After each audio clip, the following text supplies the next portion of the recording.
Hurricane Beryl roars toward Jamaica after causing devastation in popular tourist towns. There goes another roof. It sets a precedent for a very, very dangerous hurricane season. The powerful storm shattering records tonight. We're tracking Hurricane Beryl as people try to get out of Jamaica. What the storm's new path may mean for the U.S. There's the potential for the Texas coastline to be impacted by this weekend. The CBS Evening News starts now.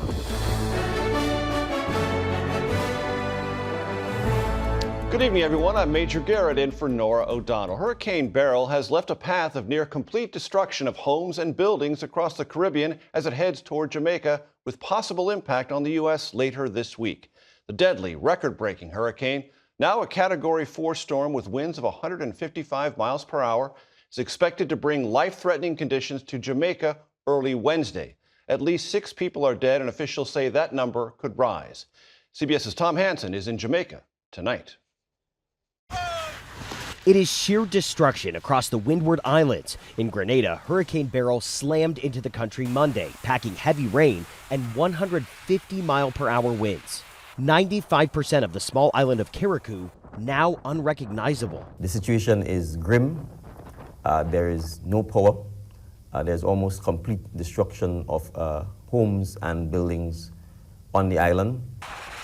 Beryl made landfall as a Category 4 storm, leaving a trail of destruction in St. Vincent and the Grenadines, ripping homes to shreds. Hurricane Beryl has left in its wake immense destruction. Overnight, Beryl intensified into a monster Category 5 hurricane.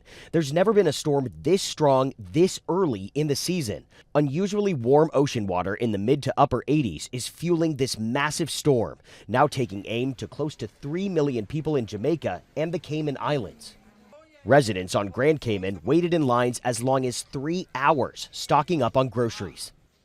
And a similar scene in Montego Bay, Jamaica, where people are snapping up water and other essentials, preparing for Beryl's wrath, which could bring catastrophic winds and up to a foot of rain. It was a mad dash at Montego Bay Airport as visitors say they're cutting their trip short. I'm just thinking about the safety, our safety, and the safety of my wife, and I'm not the best swimmer, so I need to get out as fast as I can. And CBS News has learned airlines are trying to get people out. Among the carriers making accommodations, American Airlines added at least 3 extra flights today. United is giving out flight waivers for travelers impacted, and Delta has capped fares for folks trying to leave the storm's path. Major? Important details. Tom Hansen, thank you very much. I want to turn now to CBS Miami's chief meteorologist, Ivan Cabrera, with more on Hurricane Beryl's path. Ivan, good evening. Major, good evening. This is still a very dangerous, powerful Category 4 storm. It has weakened ever so slightly, but unfortunately, I think we're running out of time for it to weaken significantly before it hits Jamaica, and that is going to happen tomorrow. Jamaica bracing for what would be the major hurricane approaching them tomorrow. Wind gusts in excess of 100 miles an hour. Kingston, Jamaica, likely getting significant storm surge as a result of all that water getting pushed in from the Caribbean from the powerful hurricane. You see the forecast track there. Yes, it goes into Yucatan as a hurricane heading into the end of the week. My big question is, are the models going to get into agreement? Do we get a stronger hurricane heading into Texas or a weaker tropical storm going into Mexico? We will keep you posted on that. Meanwhile, the rest of us here across the lower 48 experiencing major heat from California to the south to the southeastern U.S. We're looking at triple digits, heat advisories, and excessive heat warnings as we celebrate the 4th of July on Thursday. Major. Ivan Cabrera, thank you so much. Tonight, the White House is under growing pressure about the future of President Biden's re-election campaign and his health. After the debate, did the president get examined by a doctor, or did he get a neurological scan? A neurological scan? Even Democrats are now airing their concerns. One Democratic House lawmaker reached out to CBS News to say, quote, "A large group with a broad swath of the caucus are deeply concerned about the president's ability to win this race," unquote. That in addition to a Texas congressman now calling for the president to get out of the race. CBS News spoke exclusively to Vice President Kamala Harris about those calls as she was leaving a fundraiser. She did not answer directly, but said this instead. Joe Biden is our nominee. We beat Trump once, and we're going to beat him again. The vice president went on to say she is proud to be President Biden's running mate. Meanwhile, the Biden-Harris team is also trying to play a bit of offense, saying former President Trump presents a threat to democracy, and they say that threat is even more profound after the Supreme Court's presidential immunity decision. We have to take seriously the stakes of this election in terms of the thought that we could have a president in the White House who thinks he's immune and able then to make decisions with that office that include weaponizing the Department of Justice against his political enemies or being a dictator on day one. CBS News' Weijia Jiang joins us from the White House. And Weijia, I understand the president just spoke off camera about the debate. What did he say? Major, that's right. At a fundraiser tonight, President Biden apologized to supporters for his debate performance and said it wasn't very smart to make back-to-back trips to Europe right beforehand. He said, quote, "I didn't listen to my staff, and then I almost fell asleep on stage."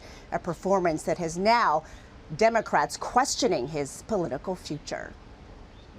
Tonight, as President Biden takes aim at Donald Trump over climate change. My predecessor and the MAGA Republicans in Congress are trying to undo all this progress. Members of his own party are targeting his re-election campaign.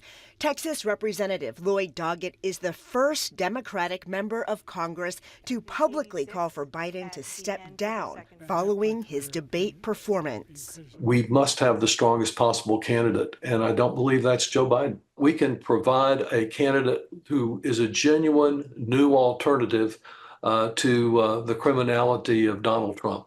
The Biden campaign says it raised $127 million in June and insists Biden's support among voters has not changed. But Congresswoman Angie Craig is not convinced. I'm talking to a number of my colleagues in the Congress right now, and I think we need to let the president think about whether he wants to continue moving forward.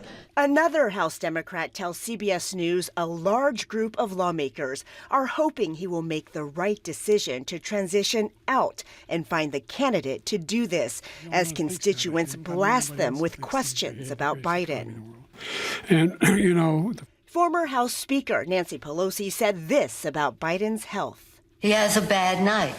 Now, again, I think it's a legitimate question to say, is this an episode or is this a condition?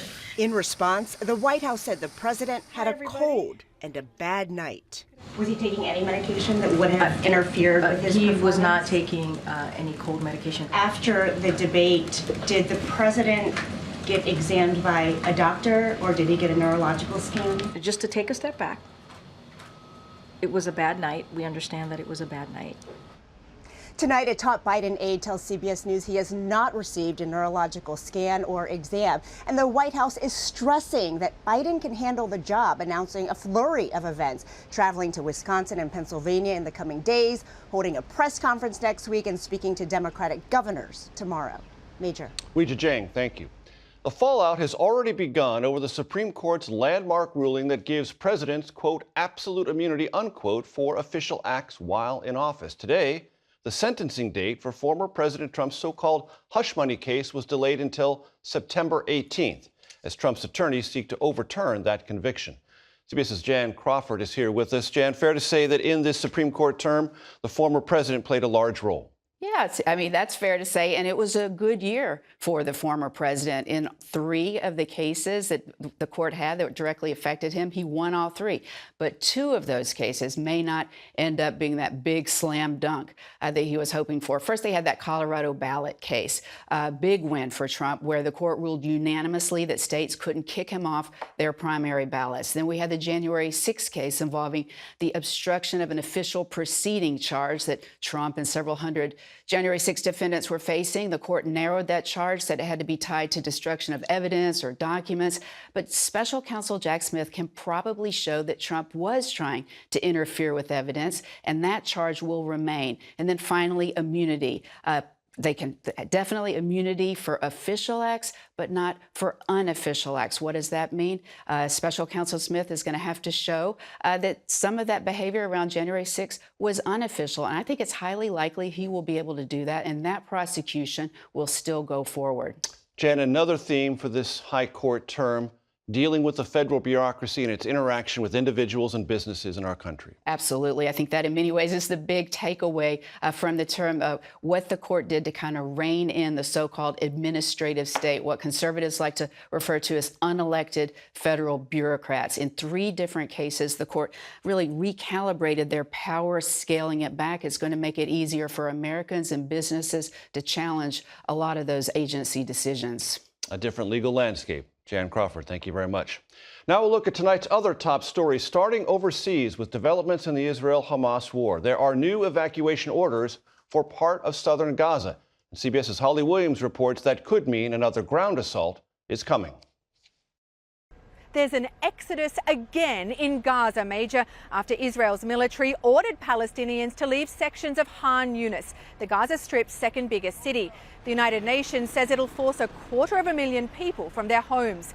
The evacuation order could indicate another Israeli ground assault is imminent, triggered by a barrage of around 20 rockets that Israel says militants fired from Khan Yunis yesterday.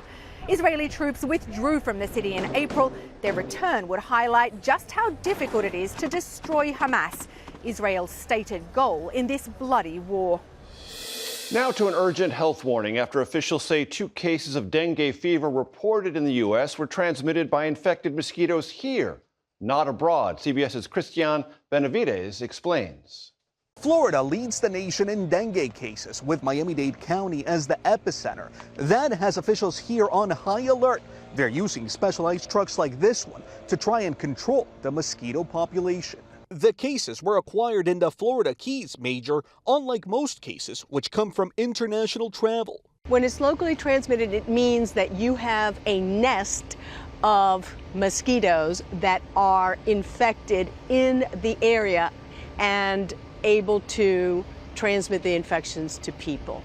Dengue cannot be spread from person to person. Symptoms can include high fever, severe headache, and eye pain, among other things.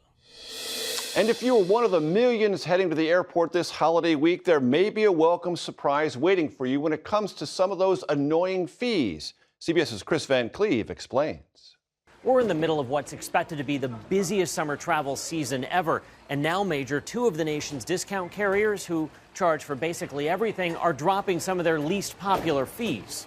Facing steep competition, gone are change and cancel fees at Spirit Airlines. Competitor Frontier has nixed them on most tickets. Spirit and Frontier in particular are fighting for survival right now. They are fighting to keep the customers they have and attract more customers. Spirit also increased the weight for checked bags from 40 to the industry standard 50 pounds. Thanks to our CBS News teams around the globe. The FDA approves a new drug to treat Alzheimer's, giving patients and their families hope. That is next. Today, the FDA approved a new drug to treat Alzheimer's, a disease affecting almost 7 million Americans. It was approved for patients in the early stage of the disease and should be available in a few weeks. CBS's Dr. John LaPook is here. Doctor, this sounds important and encouraging. What can you tell us? Major, donanemab is the second drug available for Alzheimer's patients with early symptoms. It will be sold under the brand name Kisunla, and it works by using an antibody to remove amyloid plaques that damage the brain. And it slowed cognitive decline overall by about 22% over 18 months. Now, it did not reverse the decline, but this is still exciting to me because previous trials over the years that have tried removing amyloid from the brain have not worked. And it's probably working now because more advanced brain scans can pick up the disease earlier so the drug can be given much sooner. Always a key question, side effects? Yeah, the most dangerous, the most serious side effects included temporary swelling and bleeding in the brain, which did cause 3 deaths, but that was less than 1% of patients. Any idea how much it will cost, Dr. LaPook? Well, it's going to be covered by Medicare Part B, but for other patients, it's going to depend on their insurance and the length of treatment. Eli Lilly estimates the list price to be about $32,000 a year. With all the details, Dr. John LaPook, thanks so very much. Eye on America is next with a fight between commercial fishermen and some of the biggest energy producers in the country.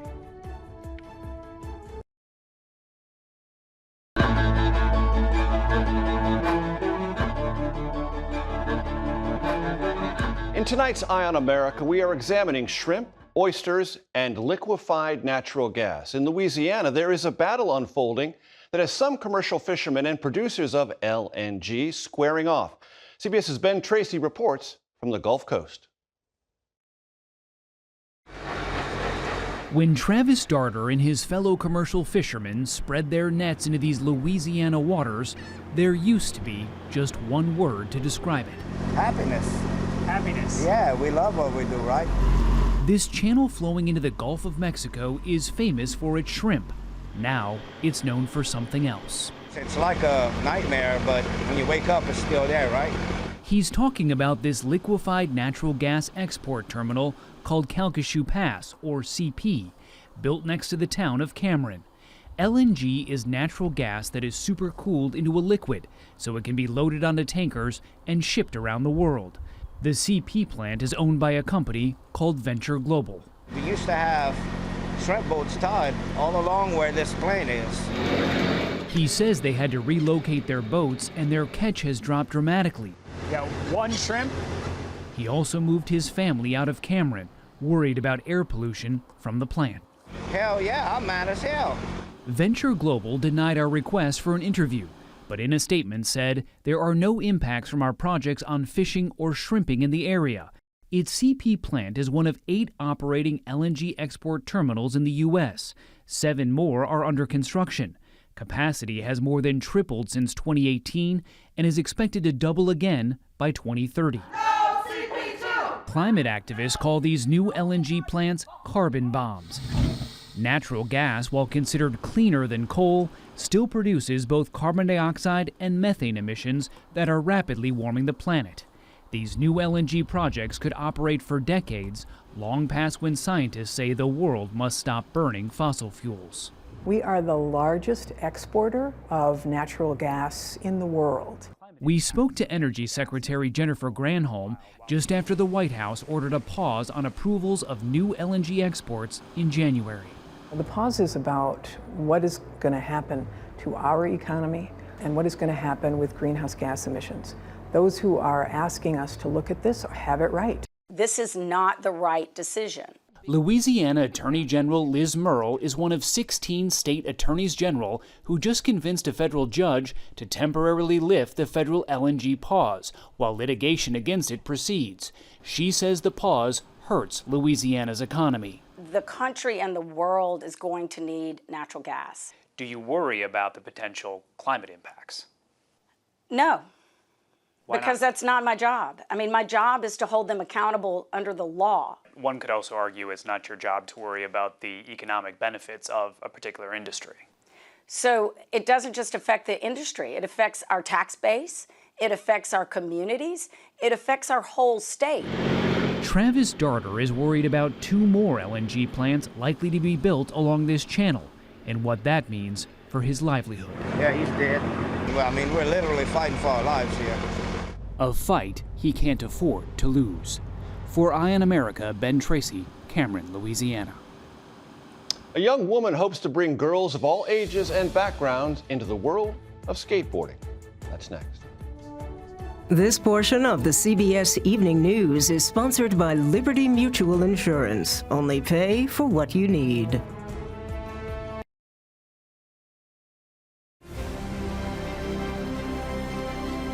Finally, tonight's Heart of America with the Brooklyn-based organization shredding stereotypes when it comes to skateboarding. Since its start in 2016, Skate Babes has reached out to non-traditional skaters to promote inclusivity and diversity in the largely male-dominated sport. The group hosts clinics, meetups, giveaways, and lessons for young girls and adults of all ages, introducing a new generation to the sport while helping kids make new friends. Co-founder and instructor Liv Collins says she didn't see this type of representation when she first started. Just to see it now and how many girls feel comfortable at the skate park and how it's really a norm, it feels like a dream come true almost. Liv Collins and Skate Babes, tonight's Heart of America. And that is tonight's CBS Evening News. For Nora O'Donnell, I am Major Garrett. Good night.